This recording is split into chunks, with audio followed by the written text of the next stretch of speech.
Opa, estamos de volta. Cadê aí, pessoal?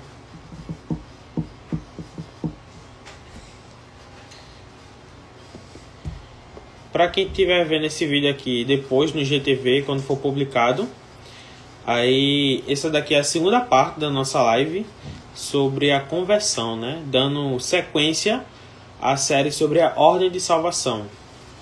Nós tivemos uma live anterior a essa, ainda essa noite, né, com o pastor Magalhães, e a gente vai dar continuidade agora, fazendo perguntas e respostas. Aí o pessoal já está conectando aqui. Legal. Já vou convidar aqui o pastor.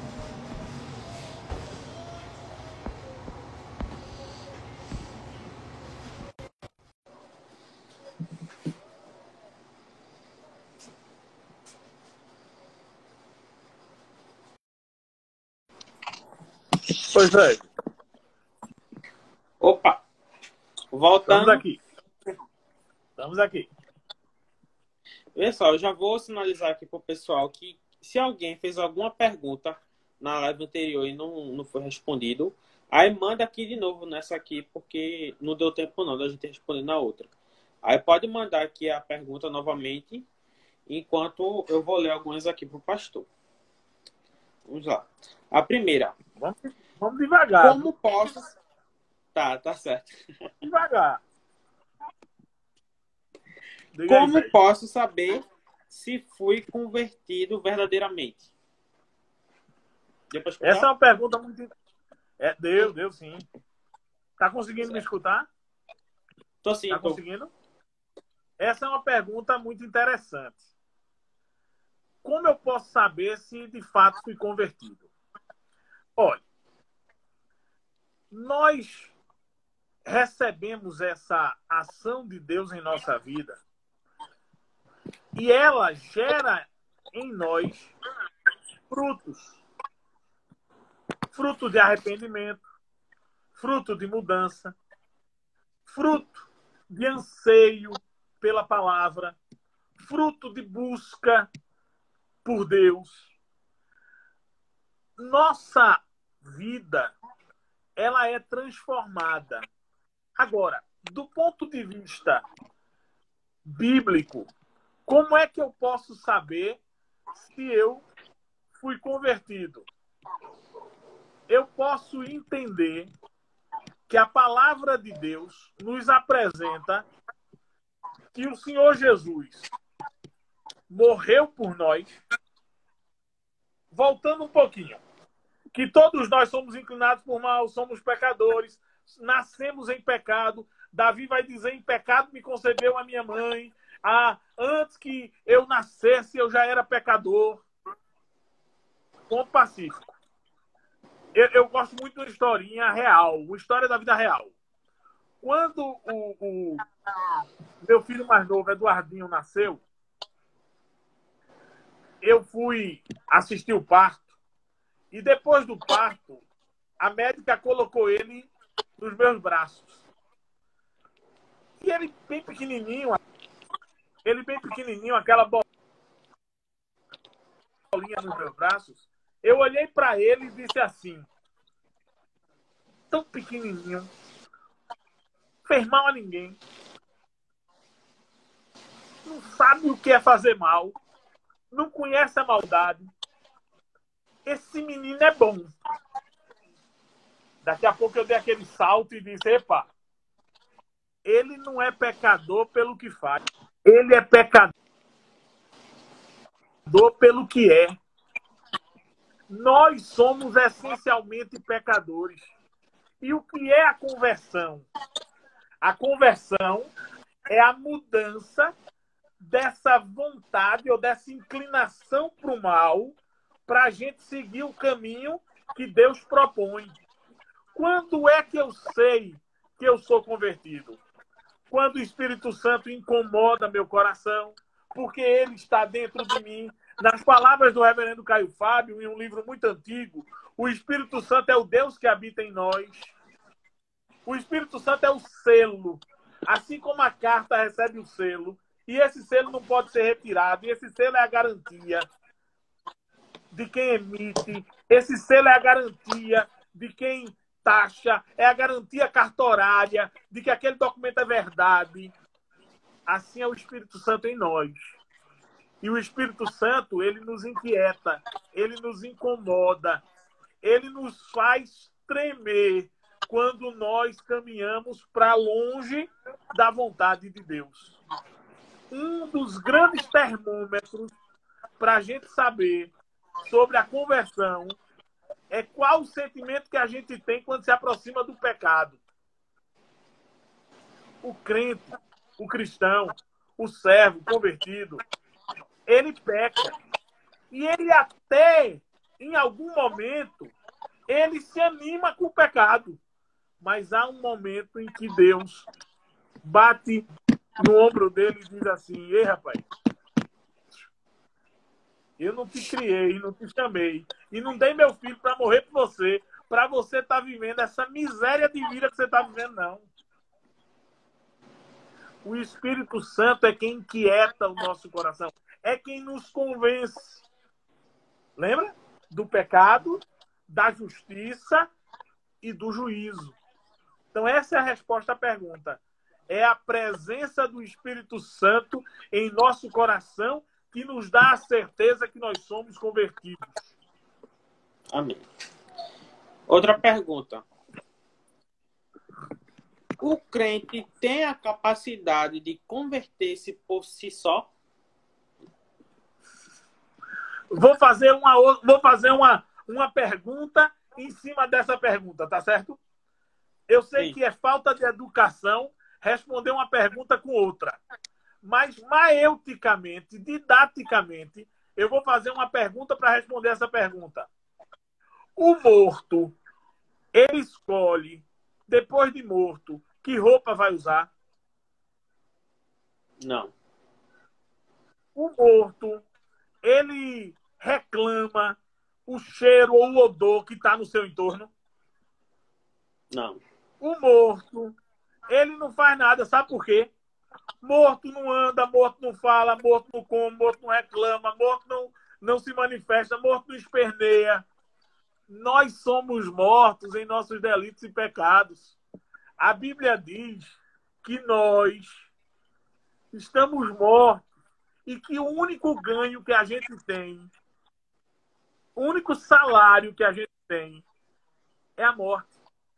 Romanos 6:23 vai dizer: o salário do pecado é a morte. Romanos 5:8 vai dizer: estando vós mortos em vossos delitos e pecados, Cristo vos deu vida. Eu gosto muito de um texto que está lá em Efésios 2. Efésios 2 vai dizer assim, Sérgio. Permitam-me ler esse texto, por favor. Efésios capítulo 2 vai dizer assim. Efésios 2, vamos lá. Estando vós mortos em vossos delitos e pecados, ele vos deu vida. Quem deu vida? De quem Jesus. Paulo estava falando aos Efésios? Jesus. Cristo deu vida a quem estava morto nos delitos e pecados. Observem que o texto continua dizendo assim: nos quais vocês andaram no outro tempo, segundo o curso deste mundo, segundo o principado das potestades do ar, o príncipe das potestades do ar, do espírito que agora atua nos filhos da desobediência. Entre eles também nós todos andamos no passado, segundo as nossas inclinações, a inclinação da nossa carne, fazendo a vontade da carne e dos pensamentos. E éramos, por natureza, o quê? Filhos da ira. Da ira, como também os demais. Aí o verso de número 4 vai começar com uma conjunção adversativa. O que é uma conjunção adversativa? Eu vou trazer para a língua portuguesa. O que é uma conjunção adversativa? É algo que dá ideia de contrário. Vocês estavam mortos, vocês andavam no caminho do príncipe deste mundo, vocês eram filhos da ira, mas, contudo, no entanto, entretanto, porém, o que é que diz? Deus, sendo rico em misericórdia, Sérgio, ajuda o pessoal aí. Você consegue definir para mim misericórdia? Misericórdia, eu acredito que é quando nós merecemos uma punição, merecemos um determinado castigo, mas sendo que alguém decide nos poupar e agir com piedade. Perfeito. Perfeito. O que é que o texto está dizendo aqui? Deus sendo rico em misericórdia. Ou seja, ele podendo fazer, mas decidindo não fazer. Ele podendo nos deixar seguir a inclinação para o mal, mas resolvendo não fazer, não deixar. Olha aí. Por causa de quê? Por causa do seu grande amor com que nos amou. Observe que a expressão aqui está no passado. A ideia aqui é, desde o passado, desde a eternidade, ele nos amou. E a ação do amor é perfeita. Aconteceu ali, mas segue por toda a vida. Per século seculorum. Aí ele vai dizer, e estando nós mortos nas nossas transgressões, nos nossos delitos e pecados, ele nos deu vida, juntamente com Cristo. Pela graça sois salvos. Não é por você. A pergunta foi, eu posso me converter? Olha, eu posso até me convencer. Eu posso até... É sério. Eu posso até me convencer. Eu posso até elaborar um conjunto de regras para viver diariamente, um conjunto de condutas ou normas padrão, ou normas de padrão de conduta, mas isso jamais me garantirá a salvação. Por quê? Porque a salvação é de graça. Pela graça sois salvos. E aí eu gosto muito do que vai vir agora. E juntamente com ele nos ressuscitou. Nós éramos mortos, ressuscitamos com Cristo, temos nova vida, temos novidade de vida.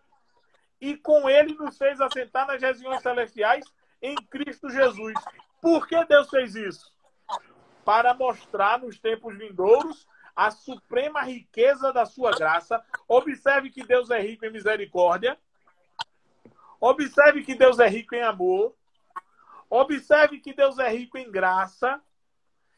Observe que Deus é rico em bondade para conosco em Cristo Jesus, porque pela graça sois salvos. E agora vem o 9, viu, Sérgio? A gente é salvo como? Mediante o quê? Qual é o meio da salvação? A fé. A fé. A fé. Mas é a fé que você tem ou a fé que eu tenho?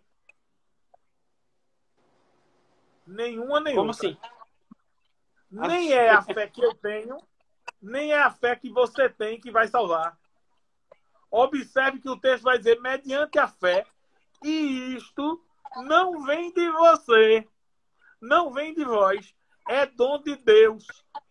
O que é que não vem da gente? O que é que não vem da gente? Não vem a fé, não vem a graça e não vem a salvação. Você não tem fé, você não tem graça e você não tem salvação. A fé vem pelo ouvir a palavra de Deus. A graça nos é dada por Deus, apesar de nós.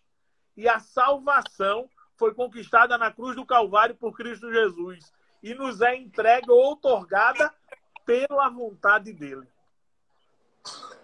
Então, nem a fé, nem a graça, nem a salvação pertencem a gente. Todas essas fazem parte do dom de Deus. É Deus quem nos dá. É Deus quem nos presenteia. E aí vem um negócio fantástico. Verso 9. Não de obras, para que ninguém se glorie. Não é do que você faz. Pois somos feitura dele. Você sabe que palavra é essa feitura aqui, Sérgio? Tem a ver com criação, criatura? Não, é mais ou menos. É um ato de criação, mas não é. A palavra é a seguinte. Traduz a feitura por poema. Traduz a feitura por poema. nós somos o poema de Deus. A palavra aqui no original grego é poemê, que traz a ideia de ação escrita, pena de Deus, na caneta de Deus. Deus escreveu um poema chamado Sérgio. Deus escreveu um poema chamado Eduardo. E ele faz isso em Cristo Jesus para as boas obras. Observa a diferença. Não somos salvos pelas boas obras, mas somos salvos para as boas obras. A salvação não vem pelo que a gente faz, mas ela vem para a gente fazer. Você não é salvo pelo que faz, mas é salvo para fazer. E aí ele termina, as quais, de antemão, preparou para que andássemos nela. Que coisa fantástica. Que texto belíssimo. Está aqui. Está aqui. Deus opera a salvação na gente. É Ele quem age em nós. É Ele que age por nós. É Ele que age através de nós.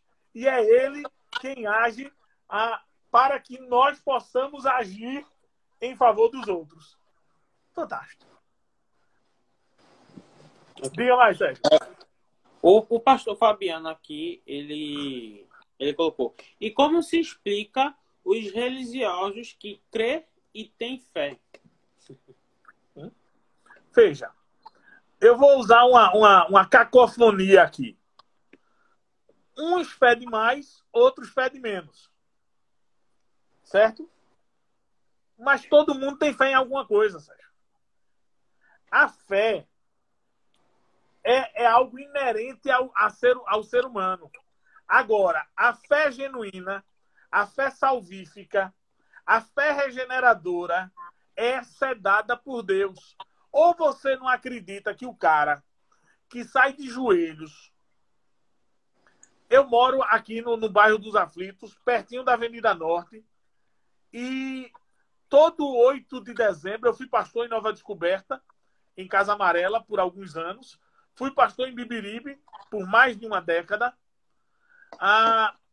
E todos os anos, quando eu tinha que cruzar a Avenida Norte, no dia 8 de dezembro, dia considerado da padroeira, Conceição e tal, todas as vezes que eu tinha que passar por ali, eu via pessoas de joelho pela Avenida Norte, andando quilômetros de joelho para subir o morro e ir apresentar sua manifestação de fé aos pés da estátua da Santa.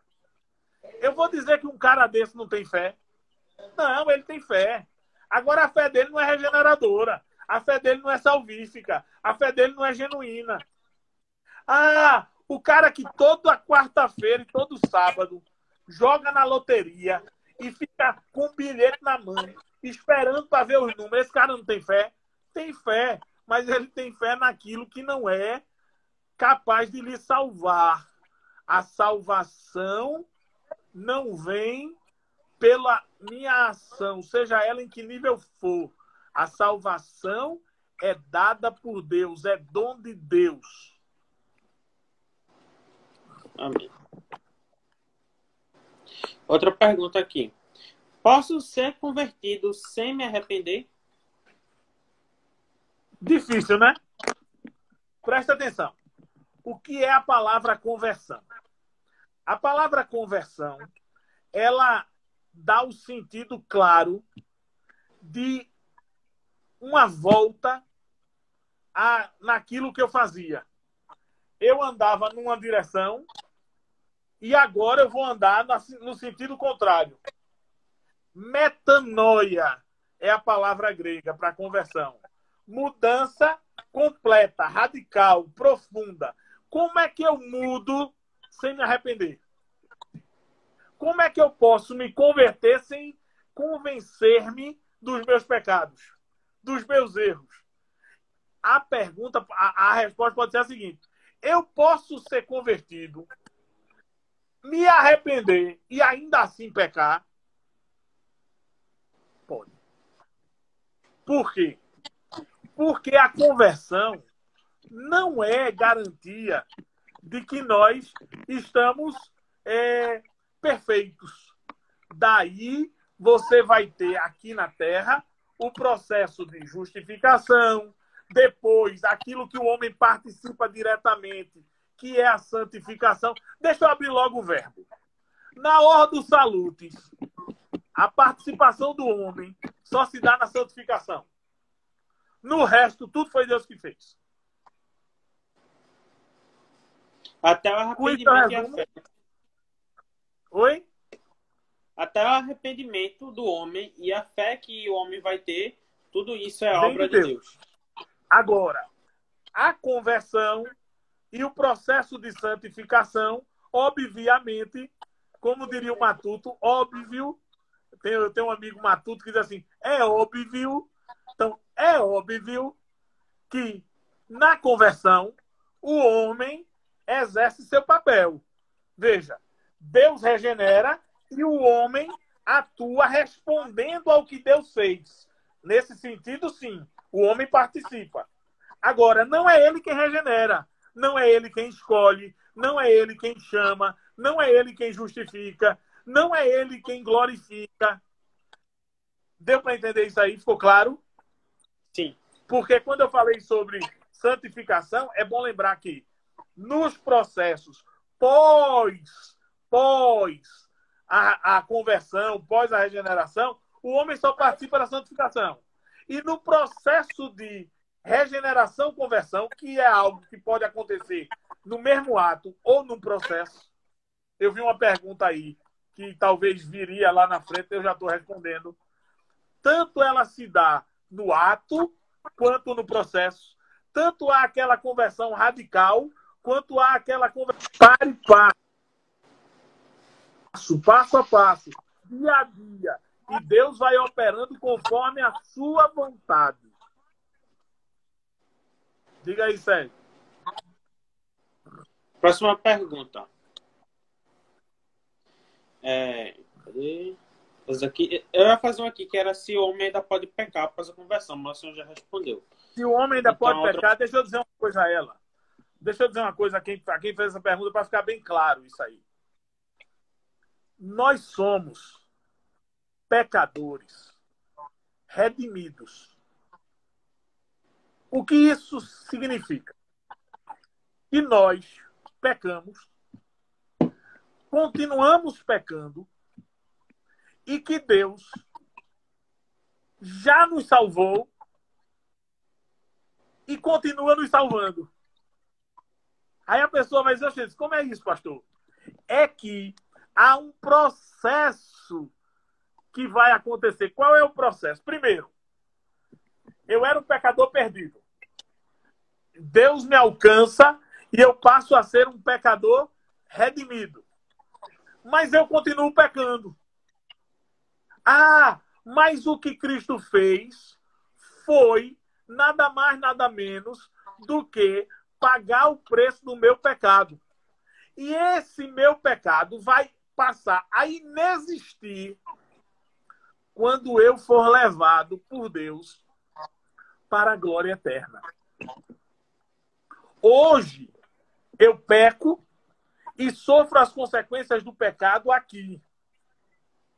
Mas o que Cristo me garantiu foi a salvação da minha alma, a vida eterna e que eu não passarei pela segunda morte. Eu não vou passar pela segunda morte, porque Ele me deu essa vitória.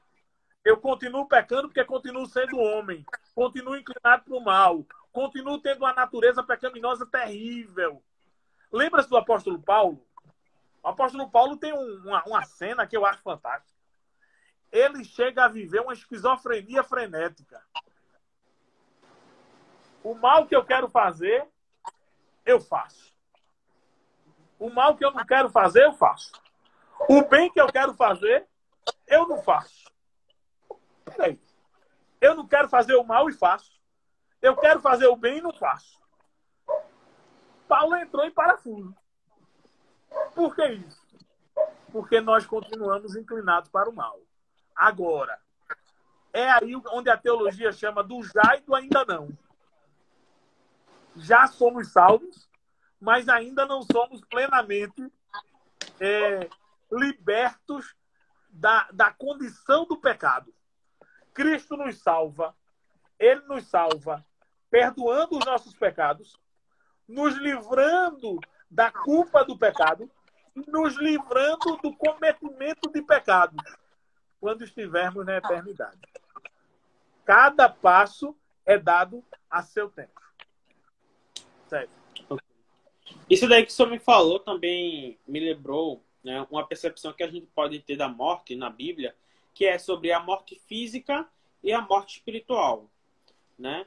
A morte física é justamente porque nosso corpo agora ele está corrompido, né, pelo pecado. E então é um fato que um dia a gente vai morrer e antes da gente morrer a gente vai cometer atos pecaminosos pela nossa natureza corrupta, né? Então Jesus, ele em primeiro momento, ele não nos salva da morte física, mas ele nos salva da morte espiritual, que é justamente a separação total do homem de Deus, que é justamente impedindo que o homem seja condenado, né? Então ele interrompe essa parte e nós acreditamos de que também há uma salvação para o corpo, né? Que é a glorificação. Mas é um processo que vem depois. Mas enquanto estamos na Terra... Ele nos salva, Sérgio, da culpa do pecado e das consequências do pecado. Agora, na eternidade, para a eternidade. Das consequências daquilo que a gente faz aqui e continua vivendo, a gente vai sofrer o peso dos erros que foram cometidos. Se todos nós sabemos que comer doce demais faz mal, e a gente come doce demais, quer seja crente, quer não seja, a tendência é que sejamos diabéticos. É uma coisa universal. É algo que está para todos. Concorda comigo? Uhum. Agora, com o que você acabou de dizer, já dá para você ensinar teologia na maioria dos seminários que eu conheço. Já dá para você dar aula básica de teologia, como você me disse agora há pouco. Tá bom? Que é isso? Tem mais perguntas, Zé? Tem. Olha, inclusive, se as perguntas que você tiver agora, eu não souber responder, eu vou passar para os universitários que estão aí, viu? Tem um seminarista meu, Luciano, que está aí.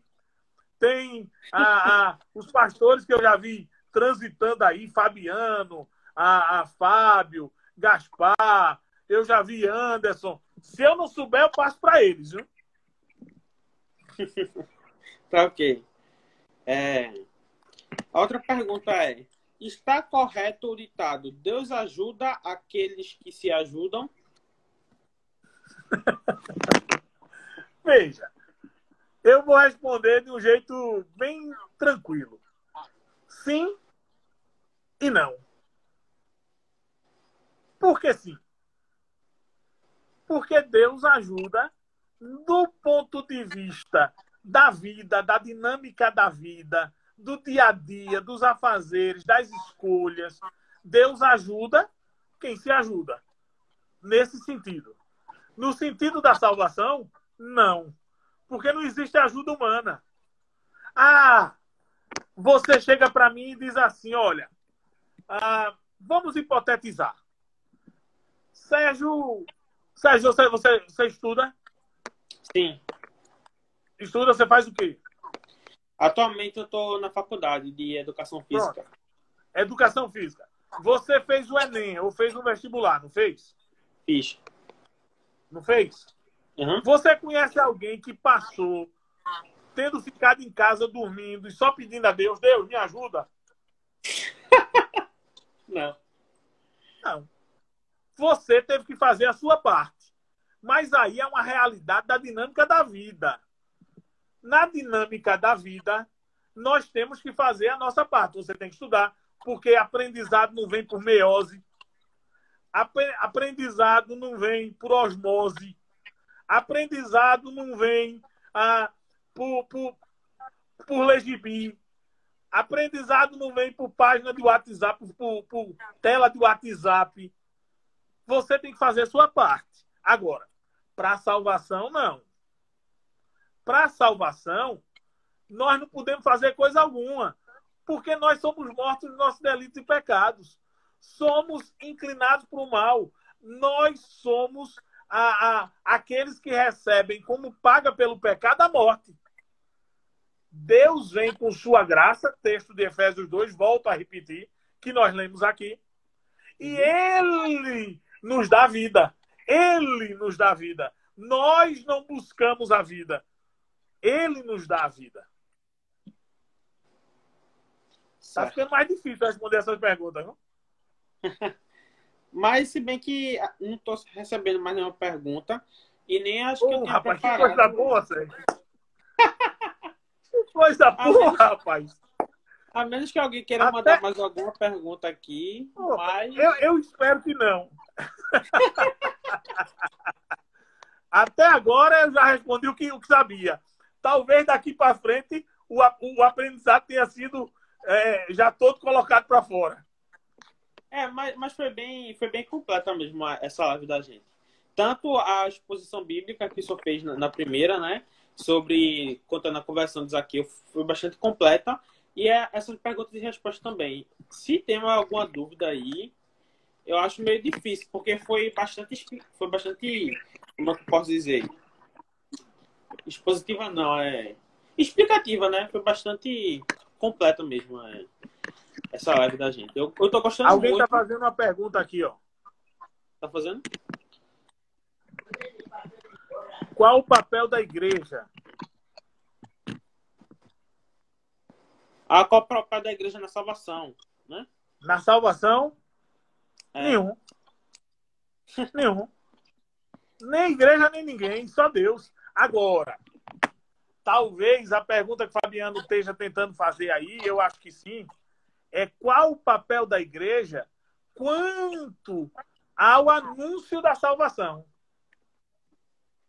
A proclamação da palavra. Esse é o papel da igreja. Sabe por quê, Fabiano? Sérgio, porque Deus podia ter escolhido os anjos para fazer isso. Deus é Deus. Deus podia ter criado seres próprios para isso. Mas Deus escolheu a mim e a você.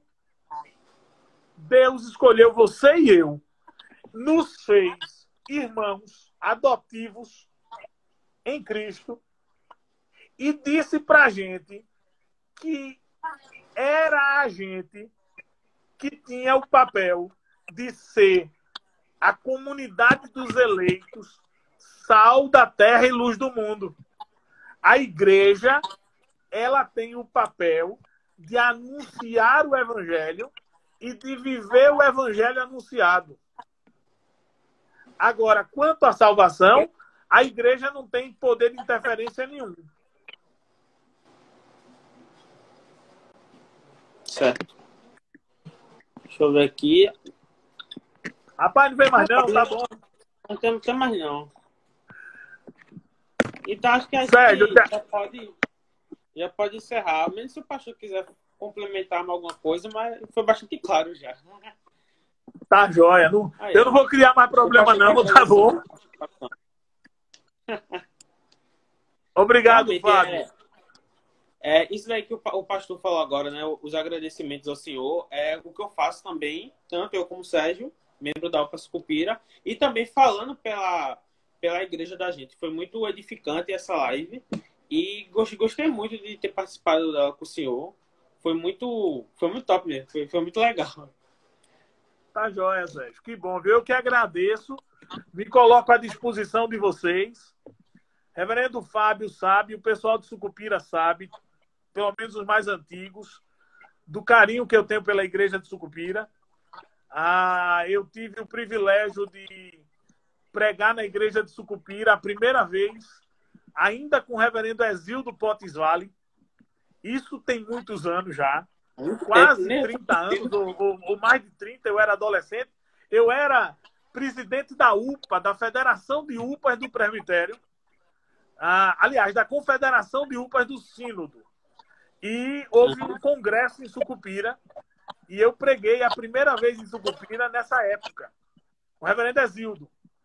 Depois veio o reverendo João, que era uma pessoa muito querida minha, muito próxima. Aí vieram todos os outros demais, até o reverendo Fábio Luciano. Eu quero agradecer aos irmãos de Sucupira a paciência de me ouvirem e a boa vontade de entenderem a explicação. Certo? E sem dúvidas, procura o pastor Fábio. Se a dúvida for mais importante ou for maior, procura o pastor Fábio e deixa que ele resolva para lá. Tá joia? Joga a bomba para ele. É. Ok. Pastor, você pode fazer uma oração encerrando esse momento aqui da gente? Posso sim. Vamos orar? Vamos. Rose, obrigado pela lembrança de Sandra. Ela está assistindo a gente lá dentro com os meninos. Senhor Deus, muito obrigado. Obrigado porque o Senhor proporcionou esse momento e nós acreditamos que o teu nome está sendo glorificado. Obrigado porque o Senhor cuida de nós de um modo tão maravilhoso que faz com que míseros pecadores, verdadeiros aqueus da vida, tenham um encontro salvador com Jesus Cristo. Eu quero te pedir que o Senhor esteja estendendo a sua bênção à Igreja Presbiteriana em Sucupira, todos que assistem essa live. Em nome de Jesus. Amém, Pai. Amém. Amém. Amém. Deus abençoe, meu irmão. Deus abençoe. Obrigado a todo mundo que participou aqui com a gente, tanto na outra live como nessa. Foi muito importante também a presença e a participação de todos vocês. Todos nós estamos muito agradecidos mesmo. Então é isso. Valeu, gente. Tchau, pastor. Fique na paz. Tchau, tchau.